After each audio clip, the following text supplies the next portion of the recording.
When it comes to the rich, let's be clear, rich people are not bad people in general. Billionaires and millionaires are not bad people, in general. Just like all white people are not bad. Or any race for that matter. Not even half of any race is bad. Like I said before, greed and communication can be both bad and good. And I myself is neither one. So, if a billionaire or a millionaire disagrees with my assessment, that's okay, because it's coming from my perspective, for your information. But to get to either of those levels, your wealth has to be either earned, or won, like in a lottery, or inherited, or stolen. But again, they're not necessarily bad people, most of them just want to be, as they say, living comfortably. But as a collective, the 1% funnels half the world's wealth.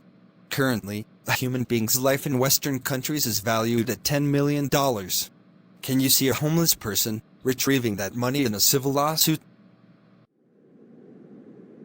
Now let's go back in history again. When you colonize another territory, another foreign piece of land, you get the people, you get the land, you get the assets, and of course you tax the people for being their great ruler and protecting them. In other words, not only do you get slaves, you get gold, you get diamonds, you get spices, vegetables, recipes, medicines, sugars, salt, rubber, technology, art, exploited culture and traditions, and I can go on and on, of course. And the colonizers then take the stolen gold and diamonds back to their countries and make their castles bigger and shinier. They make very expensive jewelry. They solidify their wealth and dominance as a nation to become more economically powerful and to stay powerful by financing more wars. Now getting that money is one thing, keeping it is another. Just look at the history of US lotteries.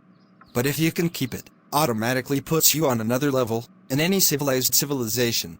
It gives you the power to influence our world the way you want, with your team of business associates, family, or friends. The best way to maintain your wealth is through business. And the biggest businesses are large corporations. Apple leads that game with a company valued at over $3 trillion to date. To put that in perspective, if you stack that in $1 bills, it would be about 200,000 miles high, or stretch 7 times around the equator. In $100 bills denomination, it would fill up 13 1/2 Olympic-sized pools. And before the tech corporations entered the list of the top-earning private corporations in the world, for a long time it was dominated by oil and gas companies, like Shell, BP and Exxon. And those companies became bigger, just like corporate banks and corporate food companies, through mergers or gobble up little companies. They can add more growth, diversity, knowledge, and of course resources, to keep up with their rivals in a constantly evolving global economy.